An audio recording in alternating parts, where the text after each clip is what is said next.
Welcome to news Adda. Jeevan Reddy party మార్పు వరమా శాపమా? కాంగ్రెస్ పార్టీలో senior నేతగా రెడ్డి సామాజిక వర్గానికి చెందిన వ్యక్తిగా ఉన్న మాజీ మంత్రి తాటిపత్తి జీవన్ రెడ్డి ఆ పార్టీకి రాజీనామా చేసి బీఆర్ఎస్ లో చేరేందుకు నిర్ణయించుకోవడం రాష్ట్ర రాజకీయ చిత్రపటంపై ప్రత్యేక చర్చ సాగుతోంది. జీవన్ రెడ్డిపై నిన్న మొన్నటి వరకు కాంగ్రెస్ పార్టీలోనే బాగానే సానుభూతి వ్యక్తమైంది. మారుతున్న రాజకీయ పరిణామాల నేపథ్యంలో కొంచెం స్వరం మారుతోంది.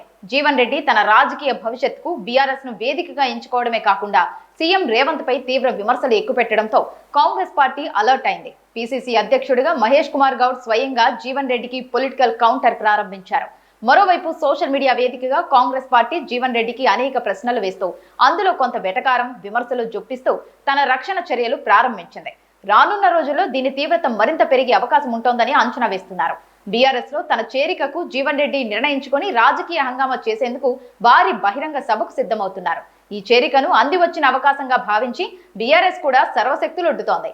ఈ క్రమంలో తాజాగా సీఎం రేవంత్ రెడ్డితో జగిత్యాల కాంగ్రెస్ నేతలు సమావేశమయ్యారు. నిన్నటి వరకు అలకలు బుజ్జగింపులు ఆహ్వానాలతో సాగిన జగిత్యాల రాజకీయం రానున్న రోజుల్లో విమర్శలు ప్రతి విమర్శలతో రాష్ట్రంలో కొంత వేడిని రాజకీయ నిప్పును రాజేసే అవకాశం ఉంటుందన్నారు.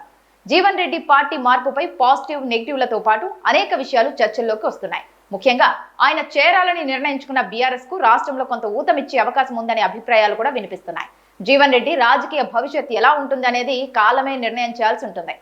ప్రస్తుతానికి మాత్రం అధికార కాంగ్రెస్ పార్టీకి ఒకంత నష్టాన్ని చేకూరుస్తుంది అనడంలో సందేహం లేదని రాజకీయ విశ్లేషకులు వ్యాఖ్యానిస్తున్నారు. కాంగ్రెస్ పార్టీలో 4 దశాబ్దాల పాటు కొనసాగిన ఆయన రాజీనామా చేయడానికి ముందు వరకు ఆ పార్టీని పెద్దగా విమర్శించకుండా తన సమస్యను ఎవరూ పరిష్కరించలేరని మాట్లాడుతూ వచ్చారు. జీవన్ రెడ్డి కాంగ్రెస్ కు రాజీనామా చేయడం ఒక ఎత్తు అయితే రాజీనామా చేసిన మరుక్షణం సీఎం రేవంత్ రెడ్డిని టార్గెట్ చేయడం గమనార్హం. ఇంతకాలం కక్కలేక మింగలేక కడుపులో దాచుకున్న ఆగ్రహం, ఆయన ఆశలు ఆక్రోశం, ఆయన ఆశించిన అంశాలు ఒక్కసారిగా బయటికి వెళ్ళగక్కుతున్నారని పరిశీలకులు అంటున్నారు. జీవన్ రెడ్డి బీఆర్ఎస్ లో చేరడం సీఎం రేవంత్ రెడ్డికి కొద్ది రోజులు కంటిలో నలుసుగా మారే అవకాశం ఉందనే వాదనలున్నాయి. అయితే ఈ 3 ఏళ్లలో రేవంత్ తన స్థానాన్ని సుస్థిరం చేసుకున్నారు కనుక జీవన్ రెడ్డి విమర్శలు ఆయన భవిష్యత్ రాజకీయ ప్రయాణానికి ఉపయోగపడొచ్చేమో గానీ కాంగ్రెస్ పార్టీలో పెద్దగా ప్రకంపనలు సృష్టించే అవకాశం లేదని అంటున్నారు. అదే సమయంలో కాంగ్రెస్ లోని రేవంత్ వ్యతిరేకులకు ఒక ఛాన్స్ లభించినప్పటికీ పూర్తిగా జీవన్ రెడ్డికి వంతపాడే పరిస్థితులు కూడా ఇప్పుడు లేవని చెబుతున్నారు. Jeevan Reddy centre of attraction గా మున్సిపల్ ఎన్నికల నుంచి జగిత్యాల రాజకీయం రంజుగా మారింది. ఇక్కడే కాంగ్రెస్ పార్టీకి బీఆర్ఎస్ కు జమీన్ ఆస్మాన్ ఫరక్ ఉందంటారు. ఇలాంటి సమస్యలు బీఆర్ఎస్ లో నెలకొన్నప్పుడు ఇతర పార్టీలో చేరేందుకు సిద్ధమయ్యే ఆ నేత ఊసే లేకుండా పోయిన పరిస్థితులున్నాయని గుర్తు చేస్తున్నారు. అయితే కాంగ్రెస్ పార్టీ దీనికి భిన్నమైందని గుర్తు చేస్తున్నారు. గత అసెంబ్లీ ఎన్నికల్లో జగిత్యాల నుంచి ఎమ్మెల్యేగా పోటీ చేసిన జీవన్ రెడ్డి ఓటమి పాలయ్యారు. అయినప్పటికీ కొద్ది రోజులకే వచ్చిన లోక్సభ ఎన్నికల్లో ఆయనకు కాంగ్రెస్ పార్టీ నిజామాబాద్ ఎంపీగా పోటీ చేసి అవకాశం కల్పించింది. అక్కడ ఆయన ఓడిపోయారు. ఈలోపు ఎమ్మెల్సీ కాలపరిమితి ముగిసినప్పటికీ తిరిగి పోటీ చేయలేదు. ఆ దశలో తన ప్రత్యర్థి బీఆర్ఎస్ నుంచి ఎమ్మెల్యేగా గెలిచిన సంజయ్ కుమార్ కాంగ్రెస్ పంచన చేరడంతో ఒక రకంగా జీవన్ రెడ్డి రాజకీయ భవిష్యత్ ఒక్కసారిగా ప్రశ్నార్థకంగా మారింది.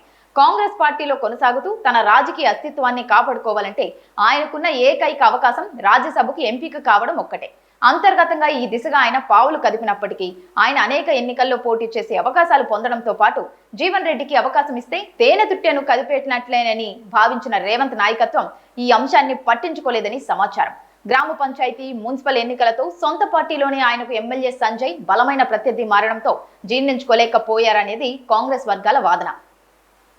ఈ స్థితిలో రాజ్యసభ అభ్యర్థిత్వం రేవంత్ నమ్మిన బంటు వేం నరేందర్ రెడ్డికి దక్కడంతో జీవన్ రెడ్డి ఆశలు గల్లంతయ్యాయి. జీవన్ రెడ్డి ఆయన కుటుంబం అనుచరుల రాజకీయ భవిష్యత్ అగమ్యగోచరంగా మారింది. తమ రాజకీయ ప్రయాణం కొనసాగాలంటే కాంగ్రెస్ ను వీడడం ఒక్కటే మార్గంగా ఎంచుకున్నట్లు భావిస్తున్నారు.